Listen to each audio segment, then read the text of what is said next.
Salut à tous et bienvenue sur la chaîne, j'espère que tu vas bien. On se retrouve aujourd'hui pour une nouvelle vidéo où on va faire une critique multiple. On va parler de 3 films, 1917, Godzilla et The Batman. Comme j'ai pas énormément de choses à dire sur chaque film, j'ai décidé de tous les regrouper. Donc on va commencer tout de suite avec 1917. C'est un film qui va durer environ 2 heures grosso modo.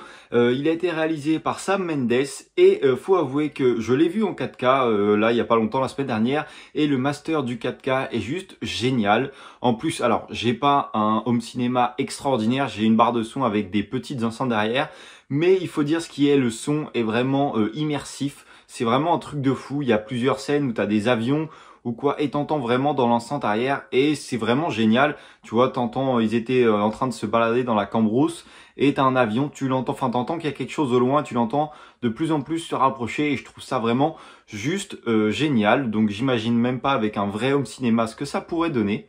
Dans ce film, on va pas y voir vraiment de grosses scènes de bataille, pas comme tu peux voir dans Le Soldat Ryan ou autre. C'est plus quelque chose qui est axé sur l'aventure de deux personnages, même si bien sûr la guerre est bien présente dans ce film. Tu vois, tu as pas mal de sous-entendus. C'est plus, on te le montre sans te montrer vraiment la scène. Je sais pas si c'est clair ce que j'essaie de te dire, mais voilà, donc tu as quand même quelques scènes où ça se tire un peu, mais je suis pas sûr que dans le film, si je dis pas de bêtises, on ne voit pas un seul Allemand.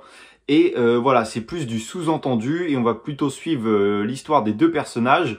Mais en tout cas, ce style est un petit peu différent des autres films de guerre que j'ai vus jusqu'à présent. Mais ça fonctionne, c'est un style différent, mais il est bien réalisé. Et donc ça, c'est plutôt cool.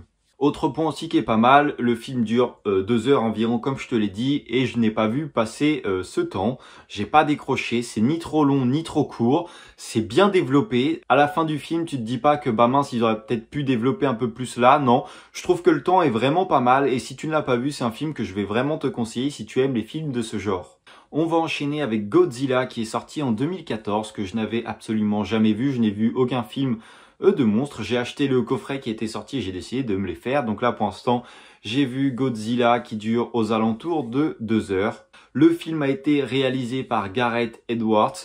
Et bah alors, pour l'avoir découvert là maintenant en 2022, je trouve que ça a un petit peu vieilli, mais ça se laisse largement regarder. C'est juste que bah à l'heure actuelle, on peut faire des choses qui sont carrément mieux. Après, ça se laisse quand même regarder. C'est pas non plus dérangeant de voir le déclin des effets spéciaux. Ça reste correct quand même. Alors après, j'ai trouvé le film un petit peu long puisqu'il dure 2 heures. Mais je trouve que les 30 premières minutes sont vraiment longues. Le scénario est pas mal, mais très basique et pas du tout développé. Enfin, à mon sens, j'ai trouvé qu'ils auraient pu un petit peu développer plus certains trucs et raccourcir aussi la première demi-heure qui est vraiment longue à se mettre en place, à ce que tu comprennes tout. Donc voilà, ce qui est dommage, c'est que voilà, ça soit vraiment étendu et long, mais qu'on te détaille pas forcément ce qu'il faut. Dans ce film, on a également la présence de Tyrone Johnson. Alors j'espère que je prononce bien. C'est un acteur que j'aime bien, qu'on a notamment découvert dans le rôle de Kick-Ass. Et plus récemment, on l'a vu dans le film de Bullet Train, qui était un bon film aussi, mais bon, c'est pas le sujet là. Et la présence aussi de Bryan Cranston, alors j'espère que je prononce bien, et qui est connu pour ce rôle dans Breaking Bad. Alors voilà, bah écoute, c'est un petit film sympa, c'est pas le meilleur film de tous les temps que j'ai vu, mais j'ai passé un bon moment et je le re-regarderai, je pense, par la suite. Mais voilà, il est quand même pas mal. Et pour finir, on va parler de The Batman, réalisé par Matt Reeves, et il dure environ 3 heures. Alors, petit changement de sujet juste pour ce film, j'avais commandé le coffret sur la Fnac, qui, bah d'ailleurs, je ne sais pas, j'allais dire il allait être magnifique, mais j'en ai aucune idée. Il a été repoussé 3, 4, 5 fois, ça fait plus de 2 mois qu'on l'attend. Donc je trouve qu'ils abusent un peu, j'ai donc décidé de supprimer ma précommande et j'ai commandé le steelbook simple qui sont sortis déjà de presque un mois je crois. Et donc j'ai pu découvrir le film qui est vraiment magnifique. En tout cas moi j'ai vraiment adoré. Les 3 heures personnellement j'en ai absolument pas décroché, ça n'a pas été trop long. Après ce n'est que mon avis, dis-moi ce que toi t'en as pensé en commentaire. Le rôle principal est tenu par Robert Pattinson et personnellement je trouve qu'il fait une performance juste incroyable. Il a bien représenté le rôle et même si, enfin personnellement j'avais entendu ça avant la sortie du film comme quoi il avait refusé de se muscler pour le rôle. Personnellement je le trouve quand même affûté dans ce rôle quand tu le compares par exemple quand il jouait dans Twilight. bah il a rien à voir, tu vois qu'il a pris du muscle, il est affûté. Alors c'est sûr que ce n'est pas du tout Christian Bale que tu peux retrouver dans les Batman de Nolan, mais ça fait largement le taf, tu vois. Enfin personnellement ça m'a pas dérangé. Et puis je trouve qu'il a apporté un petit truc en plus à ce rôle.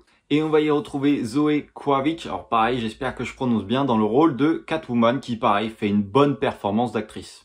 Ce film va se passer 99% dans le noir, puisque tout le film est dans la nuit, tu vas avoir quoi, une ou deux scènes un petit peu au jour, mais sinon rien d'autre. Par contre, le film est vraiment très sombre et perso, j'ai vraiment adoré. Tu vois qu'ils ont vraiment voulu mettre l'accent là-dessus parce que tout au début du film, le Batman est carrément craint même par les personnes qui viennent sauver et ils l'ont fait vraiment violent et franchement, j'ai juste adoré. J'ai redécouvert Batman. Personnellement, j'avais vu les anciens de Nolan, j'ai pas vu tout ce qu'il y avait avant, mais ceux de Nolan, je les trouve déjà juste vraiment bien, mais celui-ci est vraiment différent, vraiment très sombre et j'ai vraiment kiffé. Le scénario est bon et l'intrigue aussi, j'ai vraiment apprécié, j'ai pas décroché du tout de ces 3 heures-là.